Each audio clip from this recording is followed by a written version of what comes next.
Hello. What if I told you that, long before the pyramids of Egypt, the temples of Mesopotamia, and the megacities of Tripilia, a culture flourished in the heart of Europe that already knew the secrets of metallurgy, built cities, and perhaps invented the oldest system of writing? Today, we are talking about the Vinca culture. Who were they? How did they live? Why did their enormous cities disappear? And what do these mysterious symbols mean?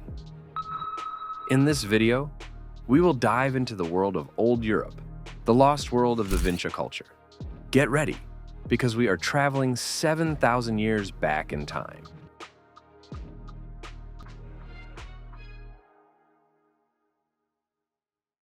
On the banks of the Danube, near modern-day Belgrade in Serbia, lies an archaeological site known as Vinca Belo Brdo. It was here in 1908 that Serbian archaeologist Miloje Vasic, respectfully called the father of Serbian archaeology, began systematic excavations that continued intermittently until 1932. The result of his titanic work was the monumental 4-volume publication Prehistoric Vinca. This work first introduced the world to the incredible richness of the newly discovered culture. Thousands of anthropomorphic and zoomorphic figurines, tools made of stone and bone, and the characteristic dark, burnished pottery that became the culture's hallmark. However, Vasic's own interpretation of these finds is a cautionary tale about how dominant scientific paradigms can influence a researcher's conclusions. Initially, in 1906, he correctly identified the settlement as Neolithic, but over time, his views changed radically. He argued that Vinca was not a Neolithic settlement, but an early Bronze Age colony, and later even an Ionian Greek colony founded around 600 BC. He saw analogies between Vinca pottery and archaic Greek vases, believing that Balkan cultures must have originated from the more advanced civilizations of the Aegean and Near East. This theory, now completely debunked, was not a simple mistake. It was a reflection of the paradigm that dominated archaeology in the early 20th century. This model assumed that significant cultural innovations in barbarian Europe must have been imported from the civilizational centers of the Middle East and Greece. Thus, Vasic's error is not so much a personal miscalculation as a general illustration of how theoretical frameworks can shape the interpretation of data by the scientists themselves. The scientific understanding of the Vinca culture was corrected and deepened only after Vasic, thanks to the work of subsequent generations of Serbian archaeologists. The works of Dragoslav Srejović and Milutin Garašanin played a key role in this process. Srejović, in particular, in his dissertation on Vinca figurative art, focused on interpreting the art and belief systems of this culture. Garašanin, for his part, was one of those who definitively established the correct chronological and cultural context of Vinca, firmly anchoring it within the Balkan Neolithic.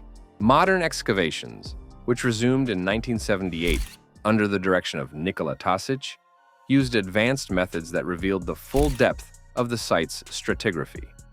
A cultural layer 10.5 meters thick was discovered, testifying to millennia of continuous habitation. Srejović poetically described this layer as a luxurious carpet, woven from the red, yellow, and black remains of burned huts and destroyed settlements, preserving the treasures of the past.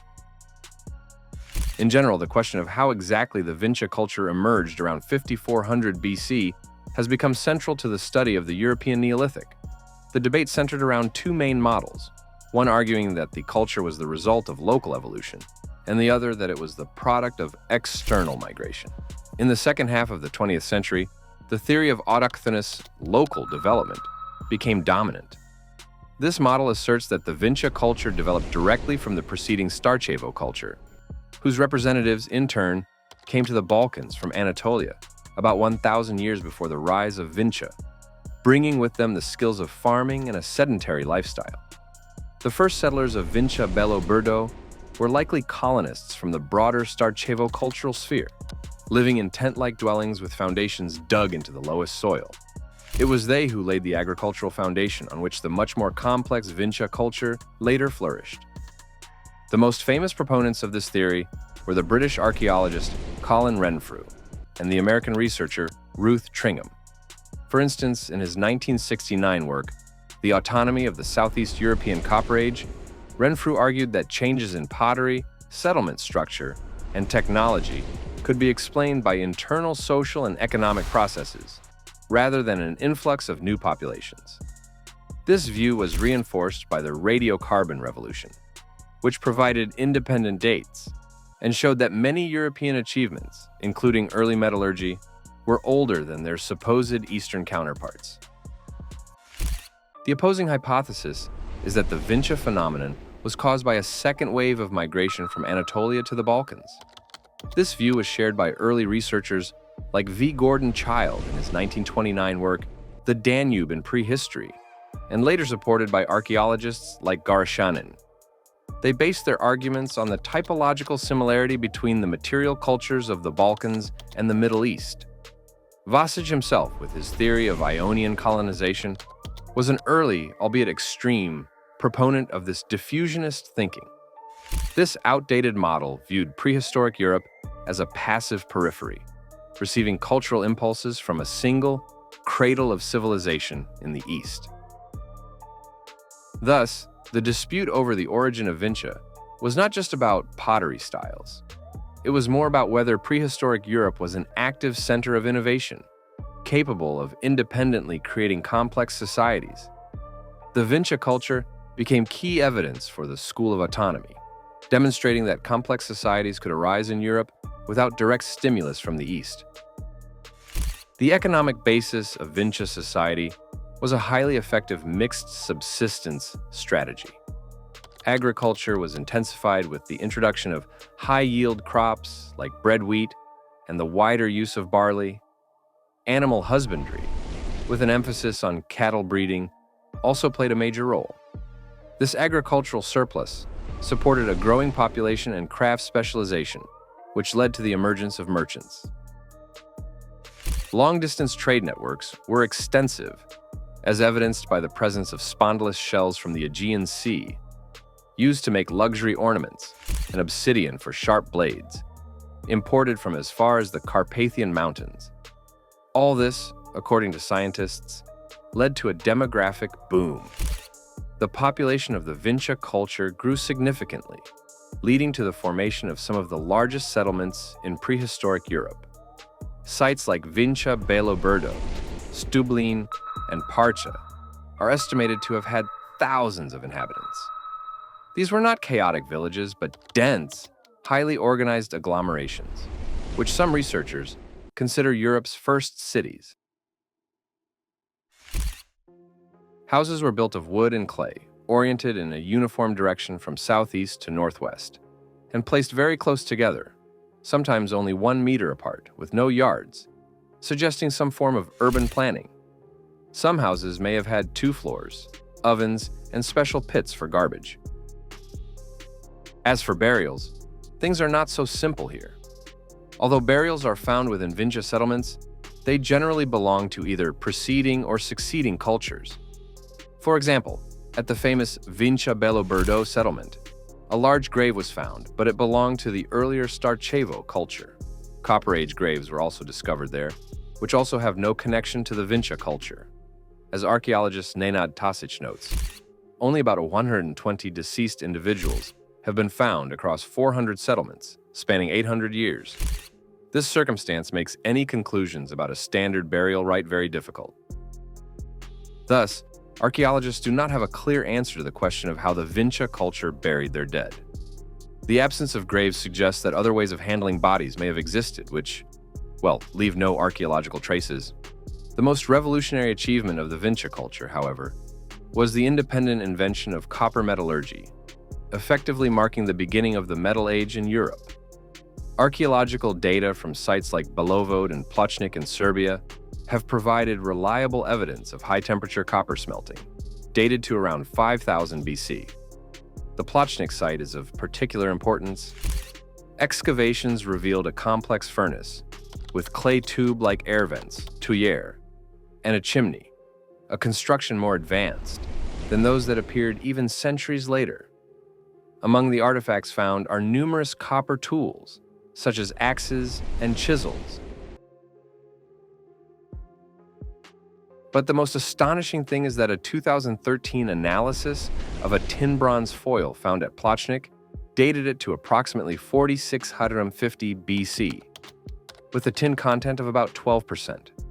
This is the oldest tin bronze artifact found in the world, pushing back the timeline for this complex alloy by 1500 years and proving its independent invention in Europe. This discovery fundamentally changes the history of technology.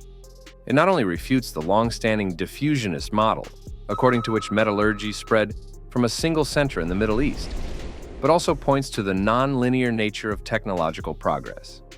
After the discovery of advanced tin bronze, around 4650 BC, there is a long hiatus. The next horizon of bronze in Serbia appears only in the 3rd millennium BC, and it's a completely different type. It's arsenical bronze. This means that this revolutionary technology was lost. Such a cycle of boom and bust refutes the simplistic progressive narrative of technological history and suggests that innovations in prehistoric times were quite fragile and could be lost due to social collapse. One of the most intriguing and hotly debated aspects of the Vinca culture is the abstract symbols inscribed on thousands of artifacts. The question of whether they represent the world's first writing system remains open to this day and forces a reconsideration of the very nature of literacy and the development of civilization. The debate was sparked by the 1961 discovery of the Târtăria tablets in Romania, which contain various symbols and, according to controversial data, may date to 5300 BC. If this date is correct, these signs predate the earliest Sumerian cuneiform by more than a millennium. The most prominent proponent of the writing theory was Maria Gimbutas. In works such as The Language of the Goddess, she argued that these symbols were not random decorations, but constituted a coherent system of sacred script used for religious and ritual purposes. She believed this script was part of a unified symbolic system, prevalent in the civilization she called Old Europe. There are other versions as well. Archaeologists Garashanin and Strajovic suggested a more mundane function, proposing that the symbols were simply potters or owner's marks. The main evidence for this is that some signs, especially on the bases of vessels, are unique. However, this theory cannot explain why many other signs are repeated across territories hundreds of kilometers apart and over entire centuries. Be that as it may, the most common view is that the symbols had religious significance, but did not encode language. They could have been abstract representations of deities, prayers, or vows made during domestic rituals. The fact that they are often found in garbage pits or buried under houses suggests that the objects were used in a ceremony and then ritually discarded. The controversy surrounding the Vinca symbols is, in essence, a dispute about the definition of writing itself. The modern Western perspective often links writing with administration and the phonetic recording of language. The case of the Vinca culture challenges this, suggesting that the earliest systematic use of signs in Europe may have been driven by ritual and ideology, not economics.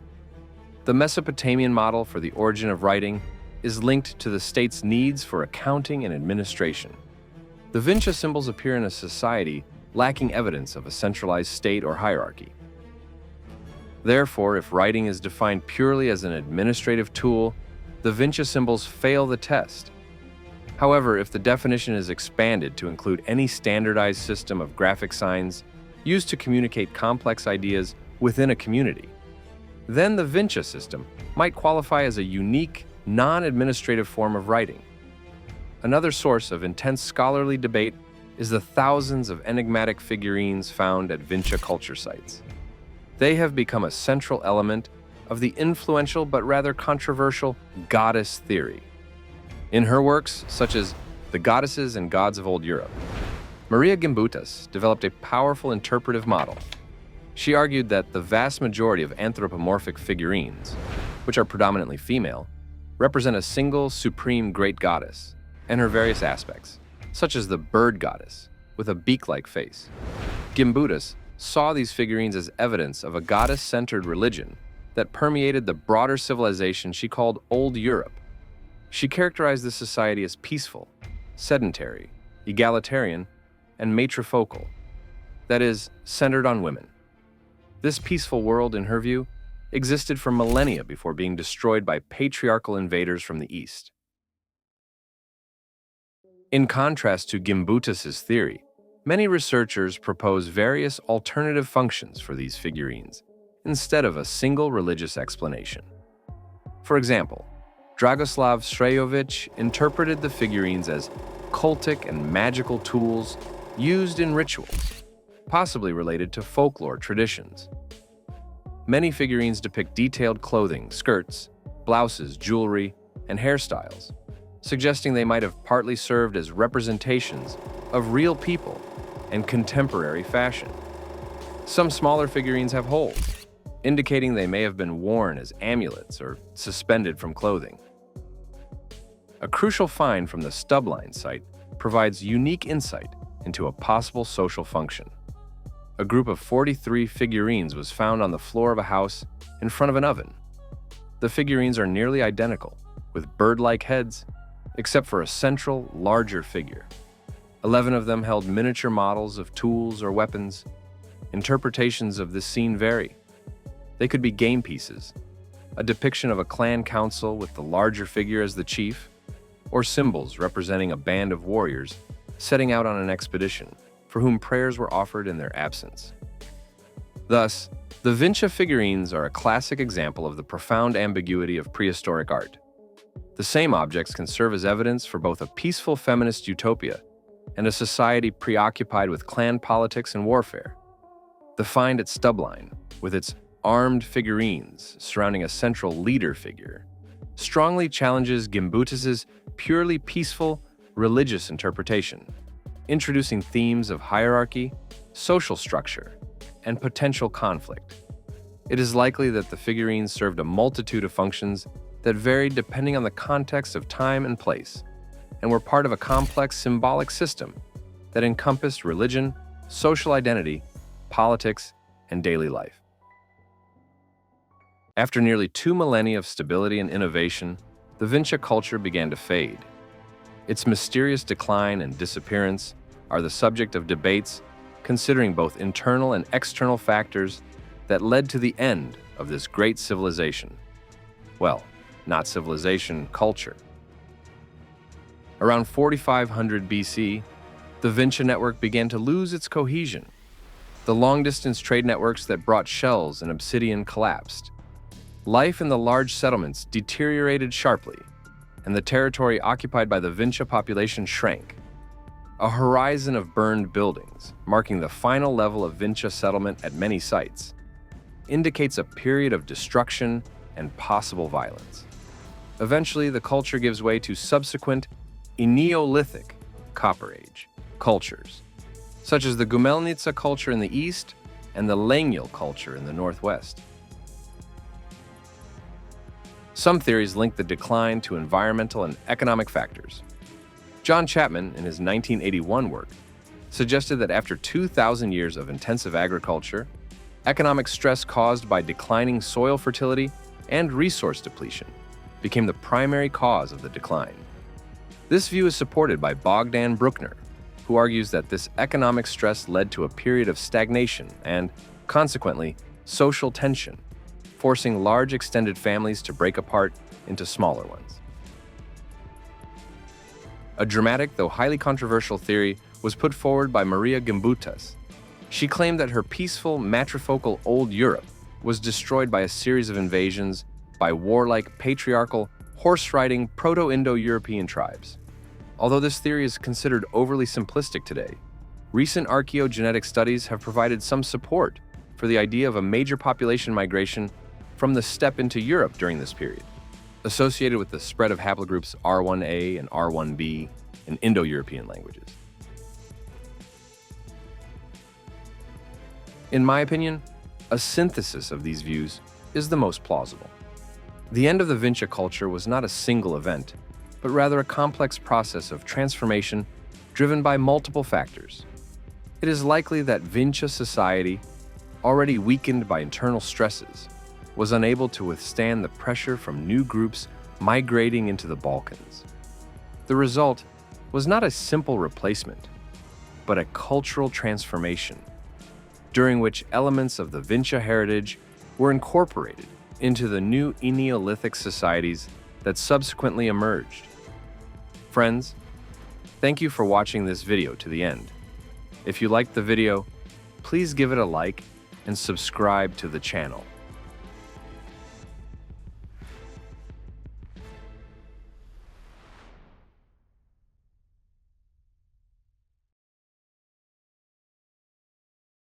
Greetings.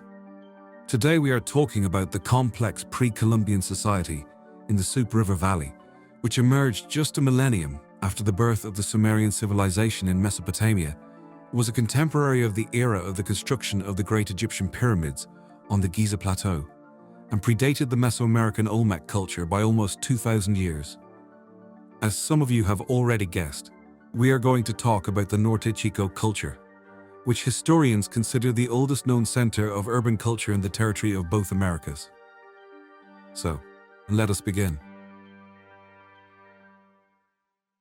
The history of the discovery of the Norte Chico civilization is a vivid example of how biased scientific paradigms can hinder the understanding of the true age of archaeological sites.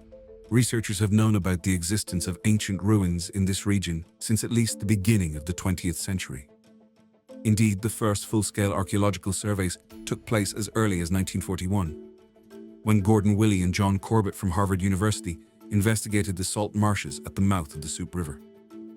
During excavations at the Aspero site, they discovered large middens and multi-room buildings without any signs of ceramics, but with several corn cobs under a compacted clay floor. The researchers noticed 6 mounds up to 5 meters high, but mistakenly classified them as natural sand elevations, as they could not imagine that these could be the remains of an ancient civilization. 30 years later, Gordon Willey returned to this location in the company of Michael Mosley. During this follow-up visit, they realized that these natural elevations were actually man-made temple platform mounds, and that their total number could reach 17. Radiocarbon dating conducted at that time showed that Aspero could date back to 3000 BCE, while neighboring sites showed dates as far back as 4900 BCE. However, these objective findings were perceived skeptically by the scientific community for a long time as being too old compared to what was known about the evolution of societies in the Americas at that time. The real breakthrough occurred only in the late 1990s, when a Peruvian team led by archaeologist Ruth Shady Solis from the University of San Marcos began large-scale excavations and documentation of the Caral site, located deeper in the Soup River Valley. Shady's research convincingly proved that Caral is an urban center with colossal monumental architecture, built exclusively between the 3rd and 2nd millennia BCE. Subsequently, starting in 2001, American anthropologists Jonathan Haas, Winifred Creamer, and their Peruvian colleague Alvaro Ruiz significantly expanded the geography of the research. Their work in the Petavilca and Fortaleza valleys revealed dozens more similar centers and yielded over 90 new radiocarbon dates, which finally established the chronology of Norte Chico as the oldest civilization in the Americas. The archaeological complex of the sacred city of Caral, which in 2009 was declared a UNESCO World Heritage Site, is an unsurpassed example of the urban planning of the Norte Chico culture. The urban core of Caral covers an area of over 150 acres, within a total delimited zone of over 626 hectares. The spatial layout of the city includes public plazas, residential areas for different social classes, and 6 large pyramidal structures that acted as focal points for ceremonial and administrative life. The city was structurally divided into 2 main halves, which likely reflected a dualistic worldview or social stratification, a characteristic feature of many later Andean cultures. The most grand structure is the Great Pyramid, which dominates the landscape. Its length exceeds about 550 feet. Its width reaches almost 500 feet, and its height, in the form of a series of step platforms, is nearly 100 feet. At the summits of these pyramids were equipped with enclosed courtyards, special rooms and corridors, which were evidently used by the elite for religious rituals and state governance. Another distinct architectural feature of Norte Chico which later spread to other cultures, was the sunken circular plazas, which accommodated hundreds of people and served as spaces for mass ceremonies and cultural or religious performances. To protect the massive pyramids from the destructive mega-earthquakes, characteristic of this region, the ancient builders had to employ a revolutionary engineering method, a technology known as shikra. Shikra are large mesh bags woven from tough plant fibers that were filled with stones of various sizes. These filled bags were used as foundational and fill material for constructing load-bearing walls inside platforms and pyramids, acting as a substitute for classical rigid mortar. From an engineering perspective, this technology acted as a system of seismic isolation and kinetic energy absorption. During tremors, the stones inside the flexible bags had space to move and rub against each other, dissipating the energy of the seismic wave and thereby saving the overall construction of the pyramid from critical collapse. Millions of such bags were produced in a standardized manner, which testifies to mass textile production and the state's logistical capability to mobilize a large number of workers for reed gathering, weaving, stone transportation, and the direct laying of shikra bags at construction sites. And here we come to one of the hottest topics in Andean archaeology, the question of what exactly allowed the Norte Chico society to achieve such a high level of complexity and urbanization. Traditional theories of the development of civilizations postulate that the foundation of any early city is an agricultural surplus, which frees part of the population from food procurement to participate in construction, governance, and religious cults. However, the environmental conditions of the Peruvian coast prompted the emergence of alternative hypotheses. In the 1970s, scientists believed that the first complex societies and pyramids on the coast of Peru appeared solely thanks to the rich bounty of the sea, rather than agriculture. Scholars, such as Mosley, believed that the industrial-scale fishing of anchovies and sardines allowed local communities to transition to a sedentary lifestyle, create stratified communities, and generate the protein surplus necessary to support a large population, without relying on massive cultivation of food crops. According to this model, residents of coastal settlements obtained over 50% of their food directly from the sea, which represents an absolutely unique path of cultural evolution in the annals of humanity. But in the 2000s, archaeologists found ancient cities deep inland, where there were extensive irrigation canals. By examining the bones and teeth of ancient people, using modern technology, scientists discovered that even coastal dwellers ate primarily plant-based food, which made up to 60% of their diet. Meanwhile, for the inhabitants of cities distant from the sea, the plant-based food content reached up to 70%. Thus, the modern synthesis of evidence indicates that the social complexity of Norte Chico arose from an unprecedented interdependence and exchange between coastal and valley settlements. Inhabitants of the inland valleys built irrigation canals for the mass cultivation of so-called industrial cultigens, primarily cotton and bottle gourds.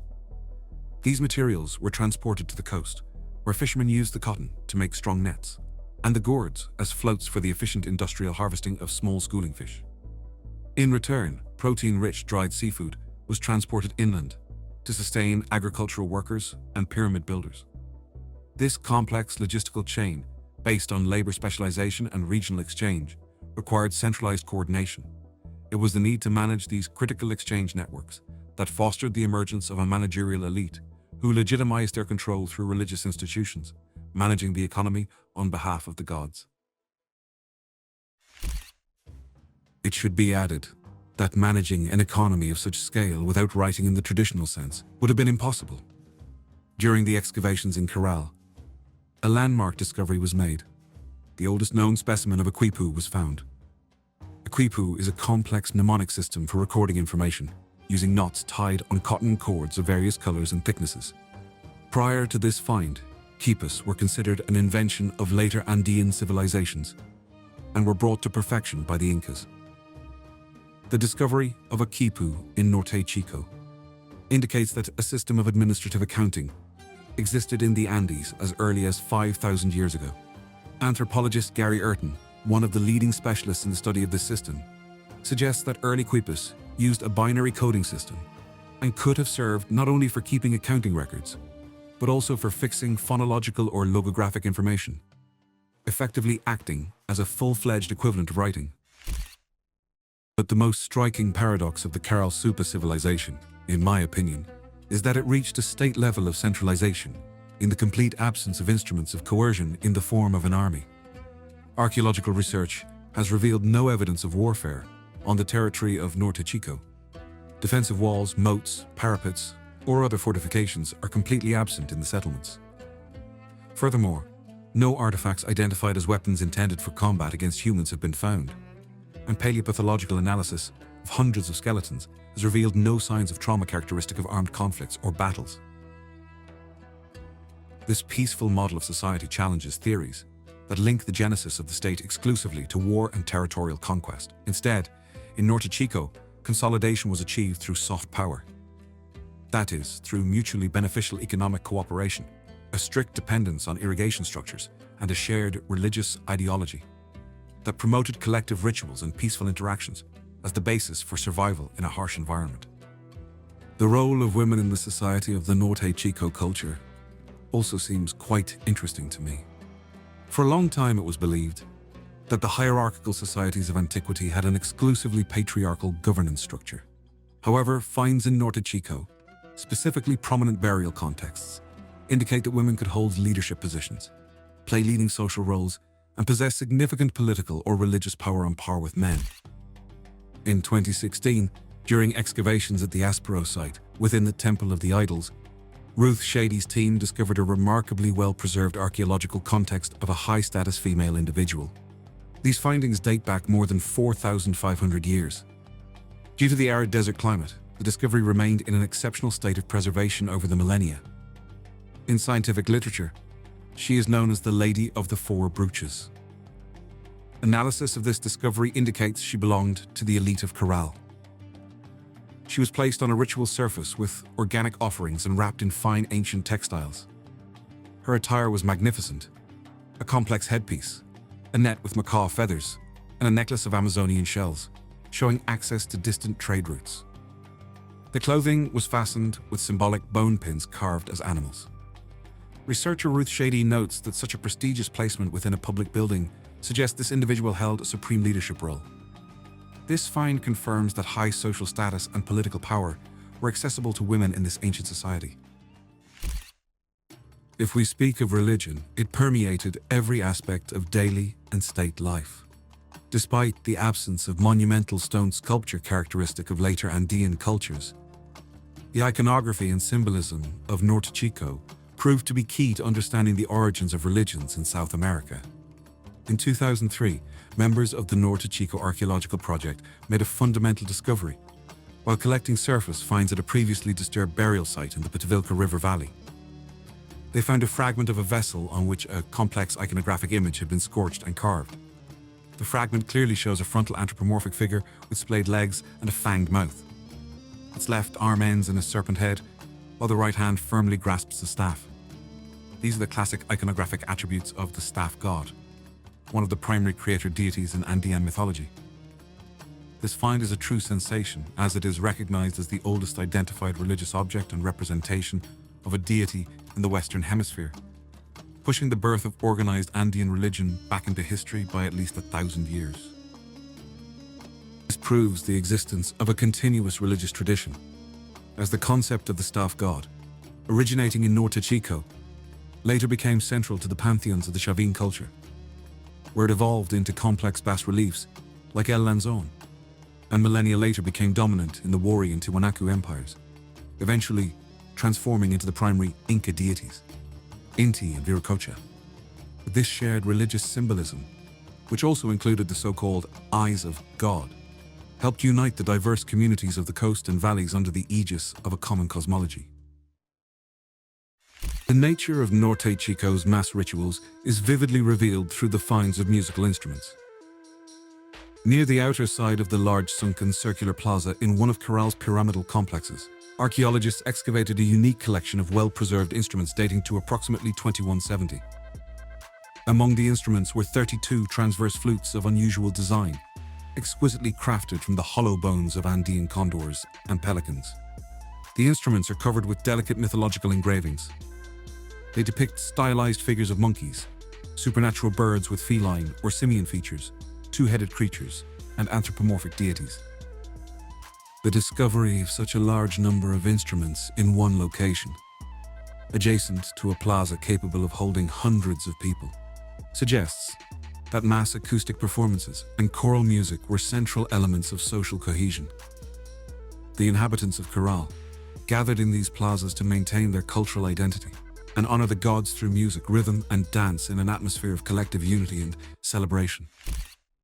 The existence of the Caral Soup civilization, which flourished 5,000 years ago without knowledge of metallurgy, ceramics, or warfare, creates ideal ground for fantastical interpretations.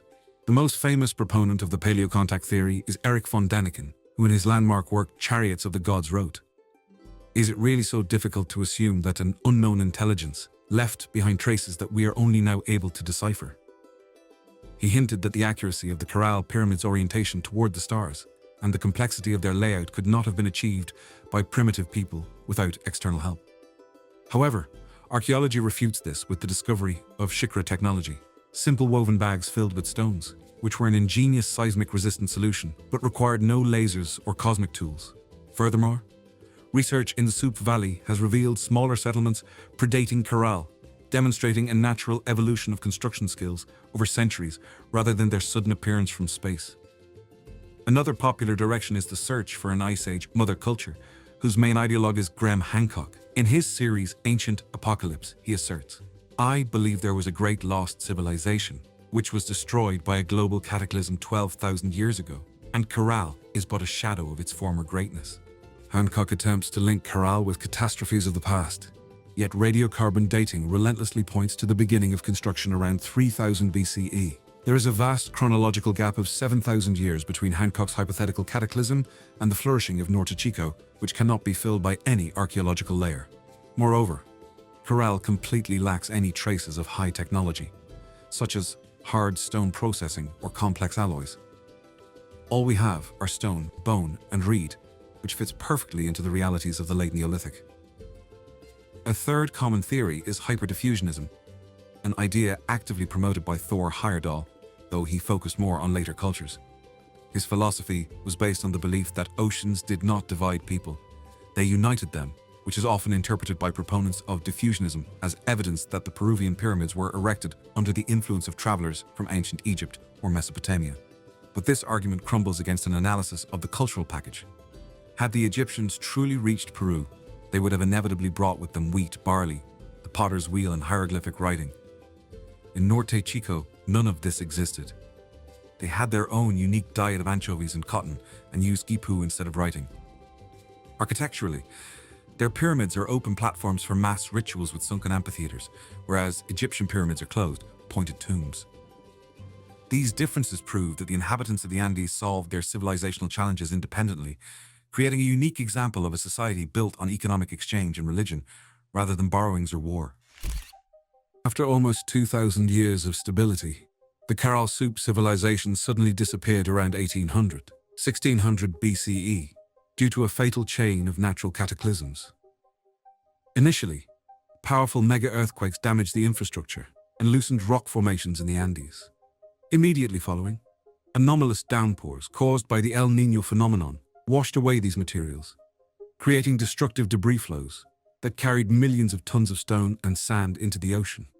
From this sediment, coastal currents formed a massive 100-kilometer barrier that isolated marine bays, transforming them into stagnant lagoons and terminating the vital fishing industry. Subsequently, strong onshore winds began to transport sand from this barrier inland, forming dunes that completely overwhelmed rivers, irrigation canals, and agricultural fields. The simultaneous disruption of both fishing and farming made it impossible to sustain the population, leading to a loss of authority for the local elite and the eventual complete abandonment of the region by its inhabitants. However, the demise of the Norte Chico civilization did not signify the disappearance of its culture. The migrating population transferred their knowledge, ideology, and monumental construction skills to other regions of Peru, providing the impetus for the next great era. A significant portion of the population apparently migrated north, specifically to the Casma River Valley, where the rapid development of the Casma Sechin culture began. New colossal urban centers emerged in this region, such as Sechin Alto and Sechin Bajo. At its peak, Sechin Alto had a population of up to 18,000 people and constructed massive platforms. However, the Sechin culture marked a radical departure from the pacifist ideals of Norte Chico. On the walls of the new centers, elaborate stone bas-reliefs appeared, depicting victorious warriors and iconographic representations of defeated figures. Military themes and foreign incursions became the norm of the new era. It was during this initial period that the normalization of the Andean diet and technologies occurred. Maize, which had been a marginal crop in Norte Chico, gradually achieved the status of a staple food. Dependence on marine resources decreased as domesticated animals, llamas, alpacas, and guinea pigs, were introduced from the highlands, becoming a new source of protein. Also, during this period, pottery and loom weaving were definitively established, completing the transition to the classic agrarian ceramic model of society. Despite these changes, the cultural DNA of Norte Chico became deeply rooted in the Andean consciousness. The most famous heir to this matrix was the Chavin culture, which flourished in the highlands between 1000 and 200 BCE. This culture, which was once mistakenly considered the mother culture of all the Andes, actually inherited the concept of the staff god, U-shaped temple complexes, and circular plazas from Norte Chico. The study of the Norte Chico civilization has compelled modern anthropology to rewrite the textbooks on the history of the formation of human states.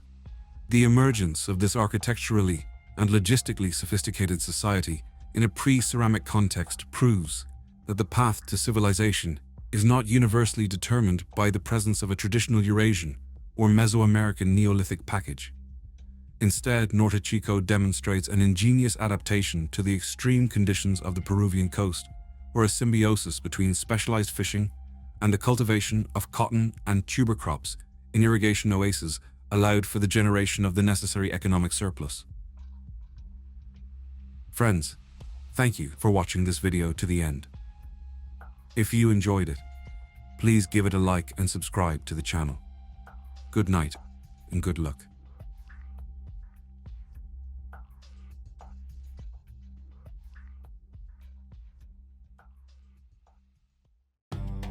When we hear the words history of Mesopotamia, the Sumerians come to mind.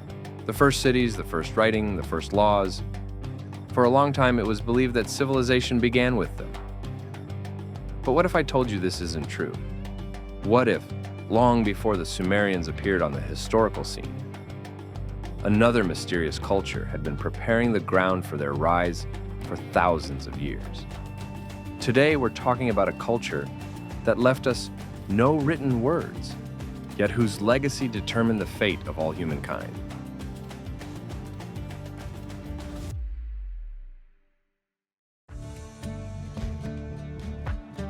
The Ubaid period covers an extremely long span of time, generally dated from the 6th to the early 4th millennium BC. Geographically, the Ubaid culture originated on the alluvial plains of southern Mesopotamia, in the region that later became the heartland of Sumer. However, its influence spread over a vast area, creating what can be called the first great sphere of cultural interaction in the Near East. Characteristic Ubaid ceramics and other artifacts have been found from the Mediterranean coast in the west to the mountains of Iran in the east, and from Anatolia and the South Caucasus in the north to the Persian Gulf coast of the Arabian Peninsula in the south. But who were the people behind the pottery? Where did they come from? The exact origin of the Ubaid people is a subject of scientific debate, as direct written evidence simply does not exist. However, based on archaeological data, scientists have put forward several main hypotheses. The most widespread is the autochthonous theory, which suggests the Ubaid culture developed from the earlier Samara culture of central and northern Mesopotamia. Proponents of this version believe the Sumerians were among the first to use irrigation for agriculture. Gradually, around the turn of the 6th and 5th millennia BC, their culture transformed into the Ubaid culture, and its bearers began to migrate south, systematically settling the alluvial plains near the Persian Gulf for the first time. Thus, the Ubaid people are seen as the cultural and possibly biological descendants of the Samarans who mastered new territories. The most powerful evidence of long-term cultural and ideological continuity is the temple sequence at Eridu. Excavations there revealed a unique stratigraphy of 17 temples, built one on top of another. This sequence shows an evolution from a simple adobe chapel in the earliest Ubaid layer to a monumental temple complex in the later Uruk period, which can be attributed to the Sumerians. Such a continuous architectural tradition, spanning over 1,500 years, indicates a stable population with enduring religious beliefs and is a strong argument against any significant cultural discontinuities or population replacements. In contrast, the Semitic hypothesis doesn't deny local development, but proposes that the Ubaid culture was the result of a synthesis in which early Semitic-speaking groups played a significant role. This theory suggests that mobile pastoral tribes from the Syro-Arabian zone interacted and merged with the settled agriculturalists of Mesopotamia. Linguistic analysis supports this, as many names of rivers, cities, and professions in later Sumerian have Semitic roots, which may indicate a deep history of Semitic presence in the region. A compelling alternative is Gil Stein's sphere of interaction model, which views the Ubaid phenomenon not as a monolithic ethnic or political unit, but as a complex polyethnic network of different communities united by a common material culture and ideology. Evidence for this includes the combination of a widespread stylistically homogeneous ceramic style with significant regional differences in other aspects of culture. For example, while southern Mesopotamia is characterized by monumental temples, suggesting centralized religious authority, other regions, such as Hamrin, feature large elite houses, indicating a social hierarchy centered around powerful households.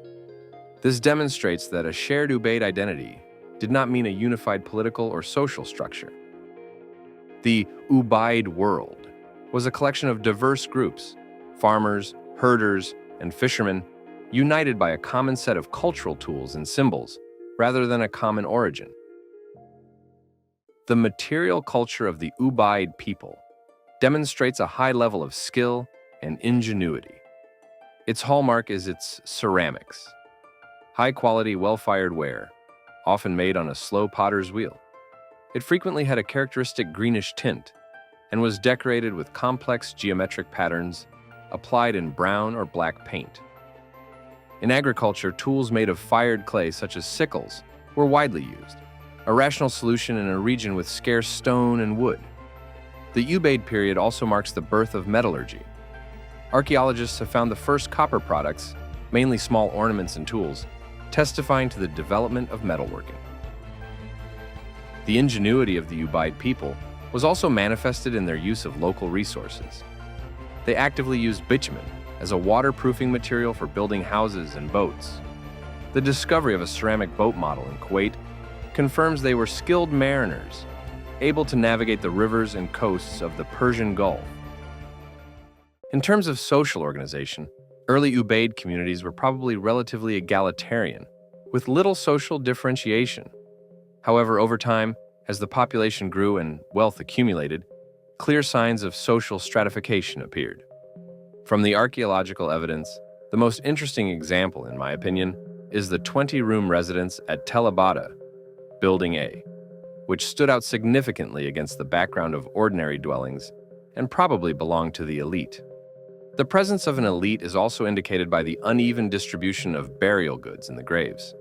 Indeed, some graves contain luxury items such as gold foil, ivory combs, and imported materials, indicating the existence of a wealthy stratum of society. To explain this new social organization, scientists, in particular Gil Stein, proposed a model of leadership. However, it must be said here that the Ubaid chiefdoms differed significantly from the classical models known from the ethnography of Polynesia or Mesoamerica. Power in classical chiefdoms is often based on control over prestigious exotic goods and demonstrative military might. In Ubaid, there is little convincing evidence of large-scale warriors or the wide circulation of luxury goods as markers of status.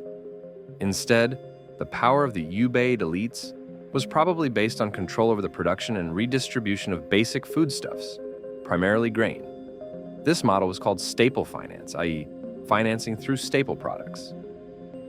Elites mobilized surplus crops from the common population, using not so much coercion as ideology and rituals, in which the temple played a central role.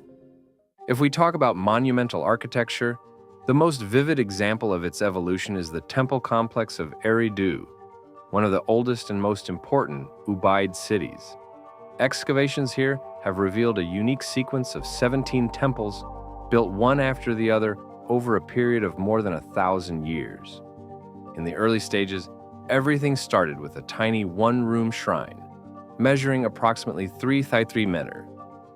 In the middle stages, the temples gradually increased in size and became more complex. They acquired standard elements of Mesopotamian cult construction: the altar, the podium in the niche opposite the entrance, the table for offerings in the center of the hall, and the orientation of the corners of the building according to the cardinal points. In the late stages, the temple reached its canonical form, which became the prototype for all future Mesopotamian temples. It was a monumental building on a high platform, which had a 3-part layout: a long central hall and 2 rows of side rooms. The staple finance model and the evolution of the Temple of Eridu were 2 sides of the same process. The temple was not just a place of worship, but also a central economic institution, a kind of grain bank, where harvest surpluses flowed in the form of donations or taxes. The architectural growth of the temple, its transformation from a small chapel to a majestic structure, is a direct physical reflection of the growing economic and ideological power of the priestly elites. This theoretical model of power, where the religious center is at the same time economic, was inherited and developed by the Sumerians, for whom the temple remained the heart of every city-state. The Sumerians appeared around the 4th millennium BC. Where they came from and what their origins were is unknown.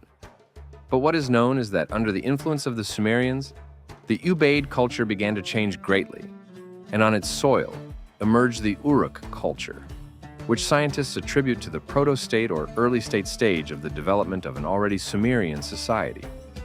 It was during this period that the key elements that define the Sumerian civilization were formed. The most noticeable change in archaeological materials is the transformation of ceramics.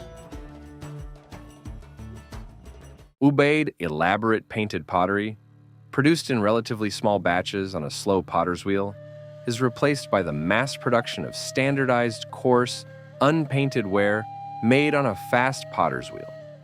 This change does not reflect a decline in craftsmanship, but fundamental changes in the economy itself and social organization.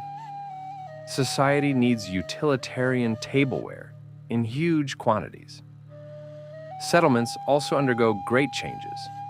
If the Ubaid period is the time of the birth of large centers such as Eridu, then the Uruk period becomes an era of urban explosion. Settlements reach unprecedented sizes. The city of Uruk itself is turning into a real metropolis, dominating its surroundings.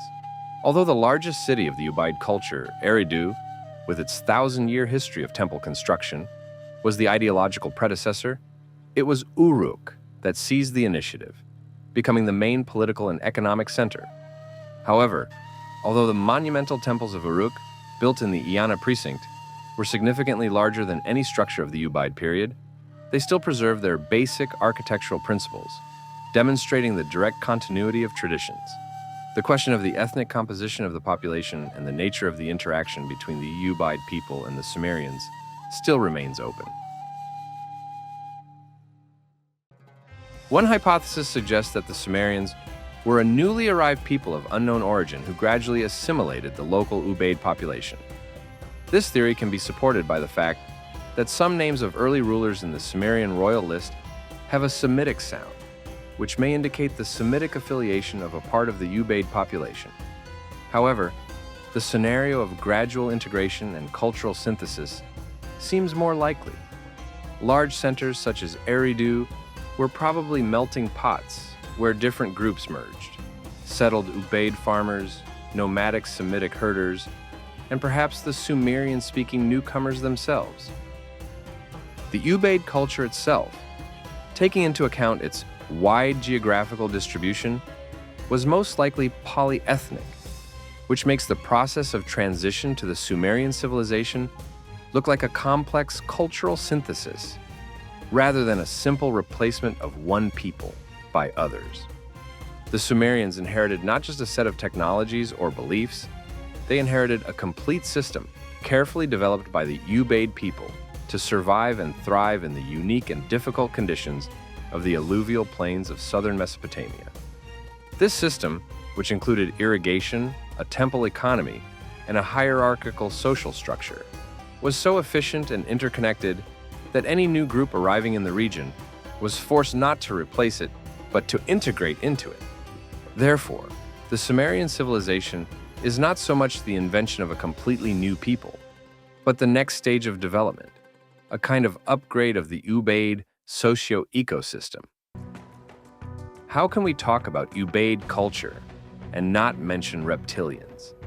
Perhaps the best known and most intriguing mystery of the Ubaid culture is the strange terracotta figurines found at many sites, including in Ur and Eridu. These figurines depict humanoid creatures with human bodies, but with disproportionately elongated lizard-like heads, almond-shaped eye slits, and elongated snouts. They are found both in residential areas and in cemeteries. Some figurines depict women nursing babies with the same features. Others hold staffs or scepters, or wear elaborate headdresses, which may indicate their special status.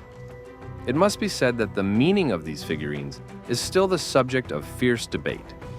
There are several main interpretations in the scientific community. First, the main interpretation is religious.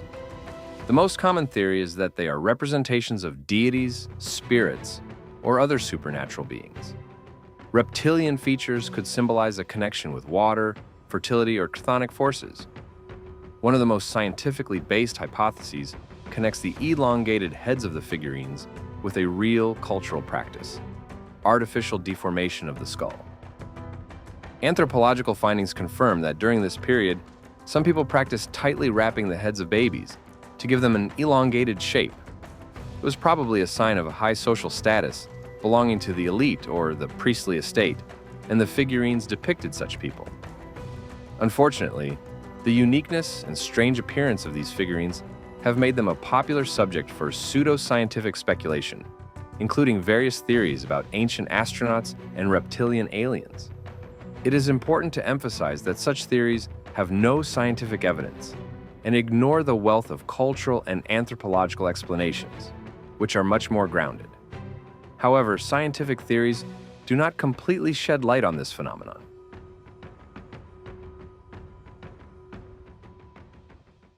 Friends, thank you for watching this video to the end. If you liked the video, give it a like and subscribe to the channel. If you liked the video, you can make a donation. All links are in the channel description.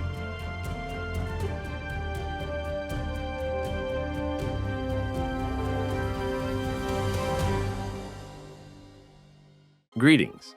When we talk about ancient Egypt, majestic pyramids, powerful pharaohs, and the golden treasures of Tutankhamun immediately come to mind.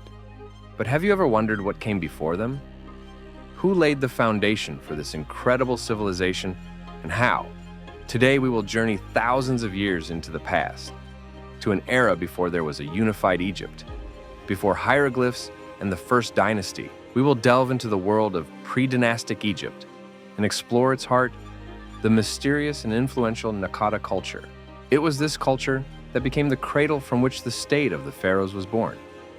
So, make yourselves comfortable. We are beginning to uncover the secrets of Egypt. And we'll start with the fact that the Naqada culture is an archaeological culture of pre-dynastic Upper Egypt, which existed from the 4th to the 3rd millennium BC. It is considered the direct predecessor and foundation of the pharaonic civilization, within which the key elements of Egyptian royal power, religion, and art were first formed. The study of this culture is inextricably linked to Sir William Matthew Flinders Petrie, as his excavations in 1894-95 were the first systematic attempt to understand this pre-literate period in Egypt's history. His work provided the first scientific method for organizing the past in the absence of written sources. The sequence dating system developed by Petrie was based on the typological evolution of pottery found in the tombs of that time.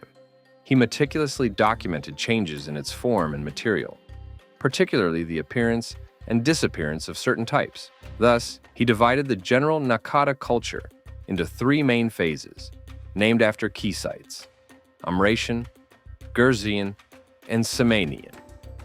When he developed his system at the end of the 19th century, he understood that his chronology was based only on the archaeological finds available at that moment. He assumed that even older cultures or earlier stages of the pre-dynastic period might be discovered in the future, preceding the earliest burials known to him. Therefore, having arranged all the finds known to him into a relative chronological sequence, he divided them into 51 groups and arbitrarily assigned them numbers from SD 30 to SD 80. The numbers before SD 30 were deliberately left vacant so that if older artifacts were discovered, they could be added to the beginning of the scale without destroying or changing the already created and published system. In his 1957 work, the German Egyptologist Werner Kaiser significantly improved Petrie's system, establishing a three-part structure now known as Naqada 1, 2, and 3. Kaiser's system, known as Stufen, divided the periods into subphases. For example, Naqada 2A, 2B, 2C, 2D, which allowed for a more detailed analysis of cultural changes based on ceramic assemblages from numerous sites. Research by modern scholars generally confirms the sequence established by Petrie and Kaiser, although they suggest that the transition to the First Dynasty occurred more rapidly than previously thought.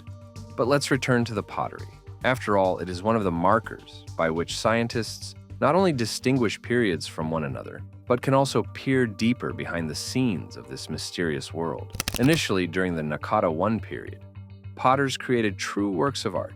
The most popular were elegant red vessels with a black rim polished to a shine, the result of a masterful firing technique. But even more interesting were other pots, on which the first narrative scenes in Egypt's history were painted with white paint. Hunters pursuing animals or landscapes of the Nile River. These drawings were not just decoration, they reflected one of the main ideas of the Egyptians: the human desire to establish order and control over the wild, chaotic world of nature. Over time, during the Naqada 2 period, everything changed. Exquisite handmade pottery began to be replaced by new styles that indicated mass production. Cream-colored vessels with red drawings appeared, but it should be noted here that the drawings themselves also changed.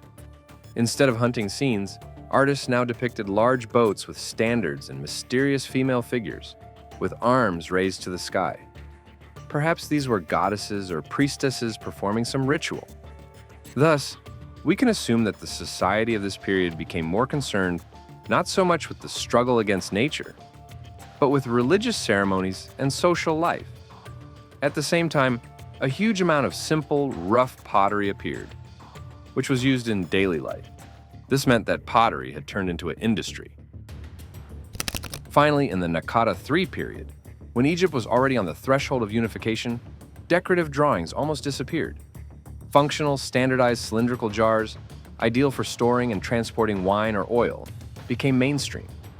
And it is on these utilitarian vessels that we find something extraordinary: the first hieroglyphs, or proto-hieroglyphs, which indicated the contents or the owner. Pottery became an instrument of administration and trade. The evolution of an ordinary object tells this story even more vividly. Pallets for grinding cosmetics.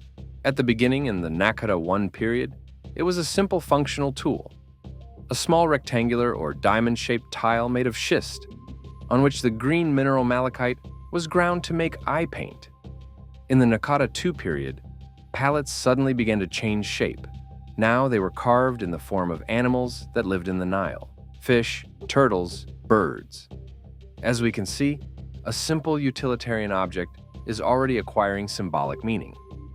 It's even possible that such a pallet served as an amulet, intended to protect the owner or transfer the power of the animal depicted on it.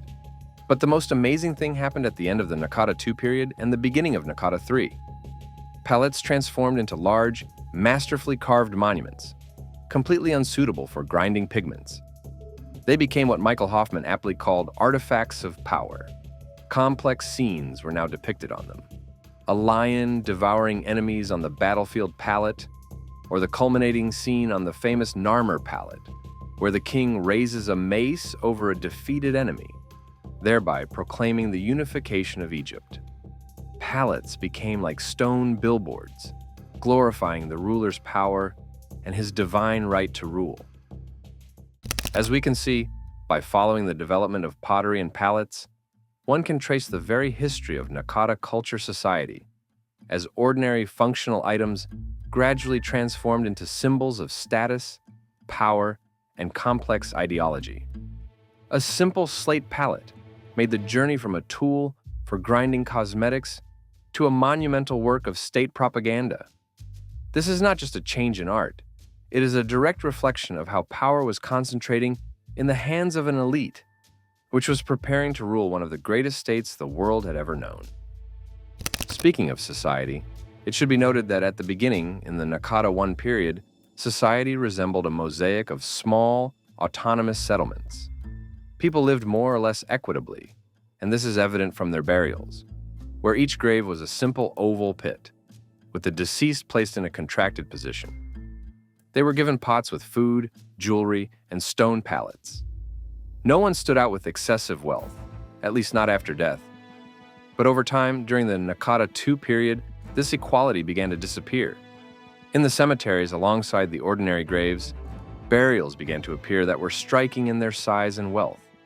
These were the tombs of the new elite, chiefs, and nobility, who could afford luxuries unavailable to others. Thus, through the language of graves, we see the birth of social hierarchy, or inequality. The most famous tomb of this period was the so-called Painted Tomb, or Tomb 100, in Nekon. The tomb was discovered by British archaeologists James Quibell and Frederick Green at the end of the 19th century. But, unfortunately, due to the imperfection of conservation methods at the time and the threat from agricultural work, the tomb itself was lost. Archaeologists managed to remove fragments of the painting from the walls and make watercolor copies, thanks to which we can study this outstanding work of art today. Thus, on the ancient plaster, a whole epic unfolded. A majestic procession of sacred boats sailed along the eternal Nile, accompanying the ruler's soul into the afterlife. Nearby, hunting scenes unfolded, where the order of civilization triumphed over the wild chaos of nature. But the most important figure was the ruler himself. Here he is. Like a deity, he stands between two huge lions, taming them. A true master of beasts. And here he is in another role, that of a formidable warrior, raising a club over bound enemies. This image, the image of the victor, would be copied hundreds of years later by every pharaoh from Narmer to Rameses. So, we can assume that the walls of this tomb were not just decoration.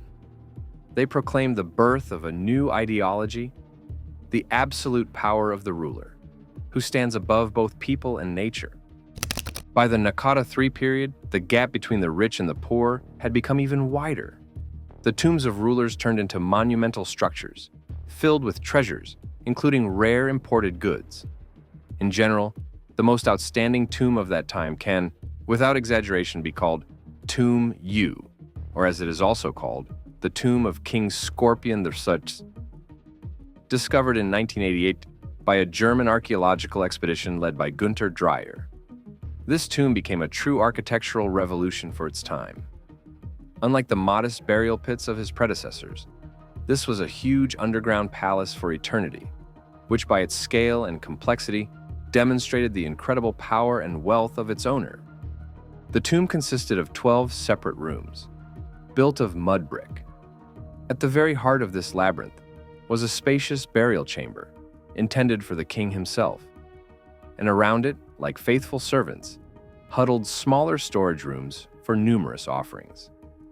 The ancient architects conceived it not just as a grave, but as an eternal home that imitated a real dwelling. This brilliant idea so impressed descendants that this very tomb became the prototype for the grand royal tombs and mastabas of future eras, establishing the tradition of building a house for eternity.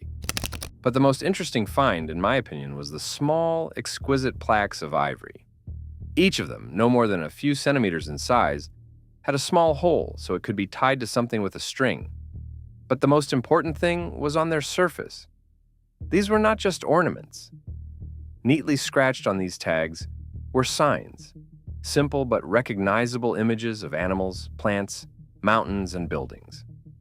On many of them, a scorpion was clearly carved, which became the main evidence of who owned this tomb.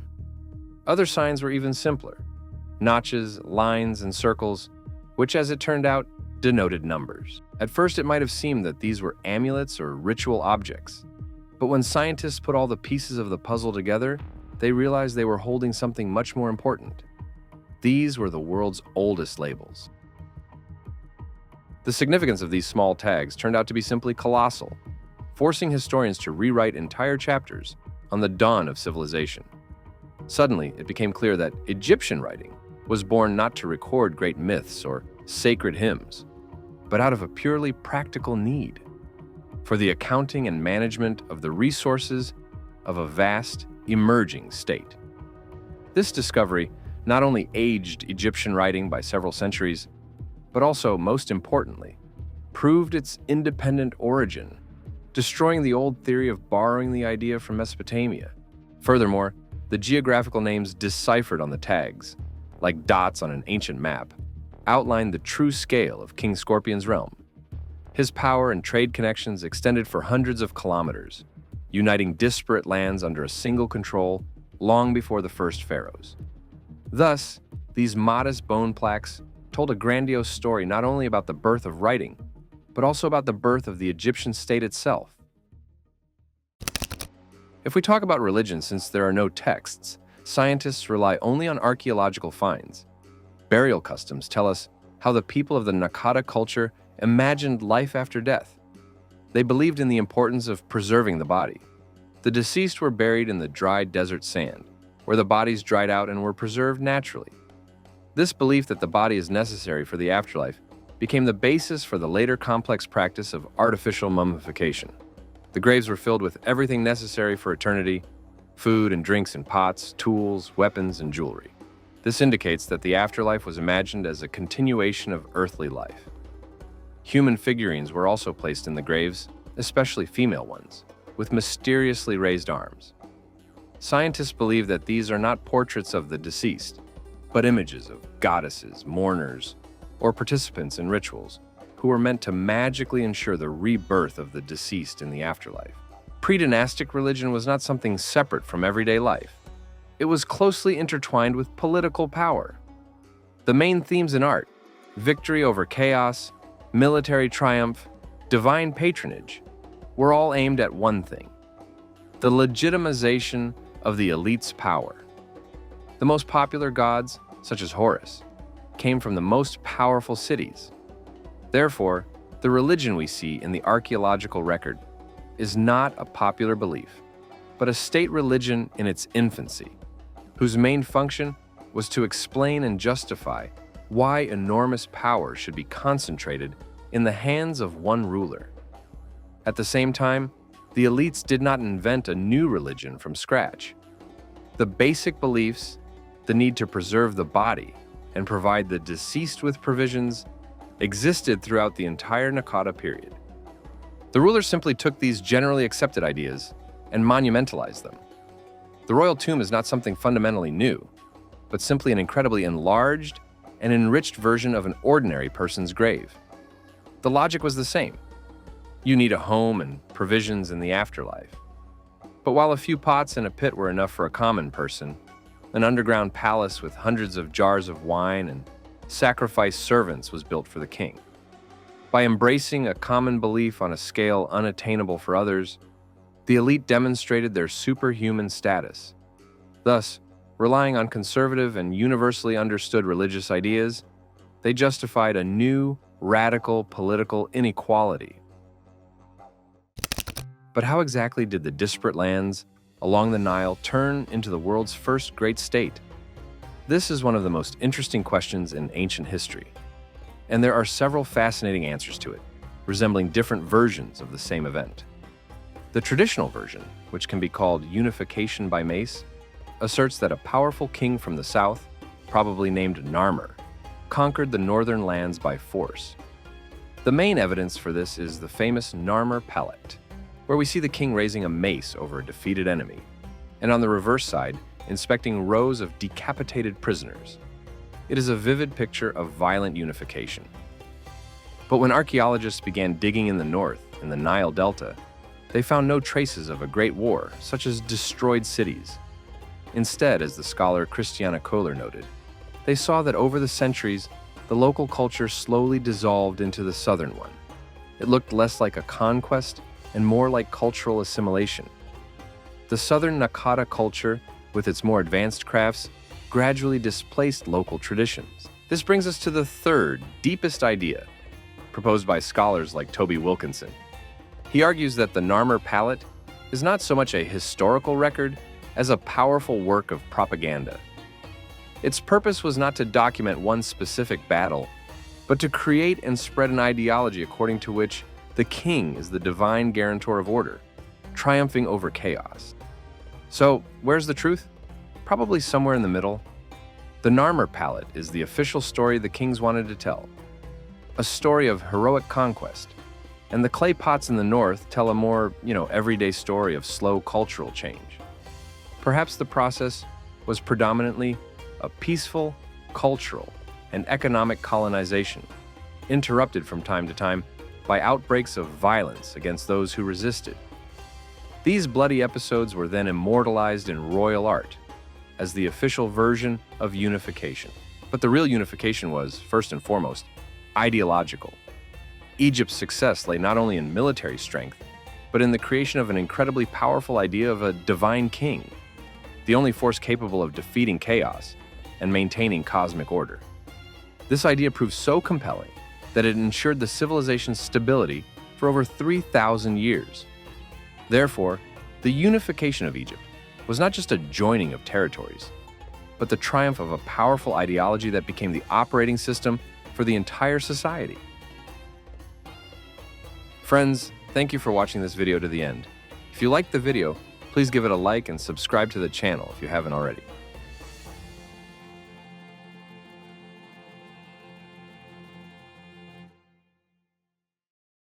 Greetings. Friends, the history of humanity as we know it is written by the victors. It is the story of empires, conquests, technological revolutions. It moves in a straight line, from simple to complex, from hunting to agriculture, from villages to megacities. But what if this line was not the only one? What if, in the shadow of great civilizations, there was another path, another possibility for development that was lost to time? Today, we will travel to the Japanese archipelago. We will go back in time, much further than the era of samurais and emperors. We will immerse ourselves in a misty age that began at the end of the last ice age and lasted an incredible 10,000 years. Today, we are talking about the Jomon period. The Jomon culture was discovered almost by chance in 1879. American zoologist and Orientalist Edward Sylvester Morse, intrigued by huge shell mounds near Tokyo, conducts Japan's first scientific archaeological excavations. Among thousands of shells, he finds strange clay shards covered with patterns. He notices that the ornament resembles rope impressions, so he gives them the simple descriptive name cord-marked, which in Japanese sounds like Jomon. Of course, this name does not convey the full significance of the find, because when these shards reached laboratories for radiocarbon dating, the results shocked the scientific world. Dating of fragments from the Odaya Yamamoto site indicates an age of about 16,500 years. This may mean that the technology for making ceramics appeared in the Japanese archipelago significantly earlier than in most regions of the world, where it is usually associated with the transition to agriculture. And this was not just one invention, it was a whole evolution. So, in the period known as incipient Jomon, the first vessels with primitive ornamentation were small, bowl-shaped, with a conical base for sticking them into the ground or bonfire ashes. During the initial Jomon, vessels become larger, which perhaps indicates a transition to a more settled way of life. But during the early Jomon, a true revolution occurs. The flat base appears. This means that representatives of this culture were no longer just sticking pots into the ground, but had flat surfaces in their dwellings. The golden age of this culture falls on the middle Jomon, when firing techniques improve and something incredible appears, the so-called flame style, or kandoki. The main feature of these pots is their extremely high, complex asymmetrical rims that resemble tongues of flame twisting. These tongues can be carved, perforated with protrusions and openings, creating a dynamic and almost sculptural look. In addition to the flame rims, the surface of the pots is often decorated with complex patterns made using rope impressions. Dynamic, asymmetrical, flame-like shapes. This is no longer just cookingware. It is a work of art. It is a ritual object. Some researchers suggest that the complex decoration might have carried symbolic meaning, possibly depicting scenes from burial rites. So, we have a hunter-gatherer culture that not only invented ceramics as one of the first in the world, but also developed this art for 10,000 years. This makes Jomon a unique phenomenon not only for Japan, but also for global ancient history, as it proves their technological skill and sedentariness, despite the fact that representatives of this culture still remained hunter-gatherers. But how is this possible? After all, even today, a settled way of life is associated primarily with agriculture. To provide an answer to this question, we must explore their world, a world so rich that it allowed them to create something that can be called a civilization without agriculture. And this leads us to the next big question. Were they just lucky people living in paradise? Or did they create this paradise themselves? After the end of the Ice Age, about 12,000 years BCE, the melting of glaciers raised the level of the world's ocean. The Japanese archipelago, which previously had land connections with Asia, finally turned into islands. The climate became warmer. The archipelago was covered with dense forests, rich in edible resources. In the rivers, huge schools of salmon spawned. Spotted deer and wild boars lived in the forests, and the sea was an inexhaustible source of fish, shellfish, and marine mammals. The representatives of the Jomon culture were skillful hunters. They used bows and arrows, as well as pit traps. They were skilled fishermen, who had bone hooks, harpoons, and nets with stone weights in their arsenal. They were also experienced gatherers, who collected not only nuts, but also tubers, mushrooms, and wild potatoes. This looks like an idyllic picture of life in harmony with nature. But was this harmony passive? Or did people actively manage their environment? Evidence emerging recently suggests the latter. So, archaeologists suggest that representatives of the Jomon culture were not just gatherers. Research at Udodo shows that people not only intensively used nut-bearing trees, but could also promote their spread and even the development of cultivated forms. That is, they actually created managed forest gardens around their settlements. This theory is also supported by evidence of the cultivation of a number of herbaceous plants: soybeans, bottle gourd, hemp, perilla, and adzuki beans. Thus, genomic studies have shown that all modern cultivated varieties of adzuki originated from a wild form that grew specifically in eastern Japan. The domestication process began here, perhaps as far back as 10,000 years ago. Well, and the most compelling evidence is international import, namely domesticated peaches, dated to the 6th millennium BCE, which were probably brought to the Japanese archipelago from China. This indicates not only the existence of knowledge about plant cultivation, but also the existence of complex interregional ties between the archipelago and the continent. At the same time, researcher Junko Habu notes that although the evidence for cultivation is undeniable, none of these plants seem to have played the role of a staple food. It was not rice or wheat that could have formed the basis of an entire economy. Many archaeologists believe that cultivation remained small-scale, meaning it was a supplement to the rich hunter-gatherer diet. but not its replacement. So what can we say for sure? Representatives of the Jomon culture were not just hunters, but they were not full-fledged farmers either. They were in the middle, in an intermediate zone that science is only beginning to understand. This is what can be called low-level food resource management. But one thing is already clear. Their unique economic model was extremely successful. So successful that it allowed representatives of this culture to take the next step in their development. A step usually associated only with developed agrarian civilizations. They began to build cities. So, during the era known as incipient Jomon, sites like Odaya, Yamamoto, Charpin were small, indicating the initial stages of sedentariness. But already during the initial Jomon, in settlements like Kakinoshima, the first burial grounds appear, separated from the residential area, which may indicate the formation of ideas about the afterlife. Then, the settlements acquire a clear structure. Storage pits for supplies and special shell middens appear, as we can see, for example, in the Kitakogane settlement. This indicates long-term residence and perhaps even planning. Well, and during the Middle Jomon, a demographic explosion occurs.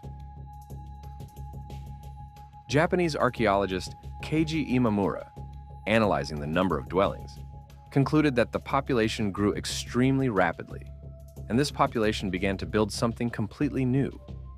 So, meet Sanai Maruyama, the largest known settlement of the Jomon period, with an area of about 36 hectares. About 5,000 years ago, up to 500 people could live here simultaneously. Remains of over 600 pit dwellings and huge public structures were discovered here, one of which reached 32 meters in length and 10 meters in width. Perhaps it was a communal workshop, or even a place for public gatherings. But the most mysterious object here is the monumental six-pillared structure. Its purpose is not fully known. Hypotheses are diverse: a tower, a monument, a ritual platform, or even a lighthouse that indicated the way to Mutsu Bay. The construction of such an object required not only coordinated efforts of a large number of people, but also deep engineering knowledge. This indicates the presence of mechanisms for coordinating labor that go beyond a simple community. This leads us to a new, even more complex riddle. Who managed these people? Did power and elite or social inequality exist in Jomon society? This is a question that, as is often the case, has again divided archaeologists into several camps. The first theory emphasizes the egalitarian utopia. This view, which long prevailed in popular literature and even school textbooks, paints us a picture of a peaceful, poor, but equal society where there was no significant difference in status or wealth. The second theory tells us about a stratified society. Thus, archaeologist Yasushi Kazu believes that the theory of egalitarian utopia is associated with a progressivist view of history, one that automatically attributes primitive forms of organization to the early stages of human development. New excavations, for example, at the Karimba site in Hokkaido indicate the possible presence, if not of a clear hierarchical structure, then at least social differentiation. And the evidence for this, as is often the case, awaits us underground, that is, in the graves. As the eyes are the mirror of the soul, so too are burial practices the mirror of society. And in Jomon, it reflects a very complex picture. Thus, the burial of infants in large ceramic jars, according to the theory of Isao Okamoto, may mean that the society was matrilineal, meaning kinship was traced through the mother's line. He draws a symbolic analogy between ceramics as a container and a woman as a life-bearer. Thus, the pot, which symbolically gives birth to food for life, becomes the last symbolic womb for the child returning to the earth. This was an act of protection and perhaps a hope for rebirth. Also, I think we can mention the theory of Hideji Harunari, which is based on the widespread practice of ritual tooth extraction. Harunari identified two main types of extraction: type 4I, extraction of 4 lower incisors and 2 upper canines, and type 2C, extraction of 2 lower and 2 upper canines. His bold hypothesis is that individuals with type 4I were native members of the community, while individuals with type 2C were newcomers who entered the community through marriage. By analyzing whether the guest type was found more often in men or women, he tried to reconstruct marriage traditions, suggesting an evolution from a matrilineal to a patrilineal society, which may have occurred during the late Jomon period. In addition, it must be said that this practice was widespread and concerned the vast majority of the population, not just the elite. And this may reinforce arguments in favor of a horizontally organized society, where social norms and rituals were mandatory for everyone and not imposed by a ruling class. That is, it can be assumed that representatives of the Jomon culture were a matrilineal society without a clear hierarchy, but with an important role for women as preservers, which may also be indicated by the mysterious dog figurines found throughout Japan. These clay figurines were created over a long period of time, but their peak occurred during the middle and final Jomon periods. Almost the absolute majority of dog depict female or anthropomorphic figures with strongly pronounced female features. The first thing that catches the eye is the hypertrophied signs of fertility. Large breasts, wide hips, and often a swollen, pregnant abdomen. The arms and legs, on the contrary, are often simplified or completely absent. The faces of the dog are rarely realistic. The most famous type, Shakoki dog, or light-blocking goggle-eyed dog, has huge eyes resembling Inuit goggles. Other styles have heart-shaped faces or simply outlined features.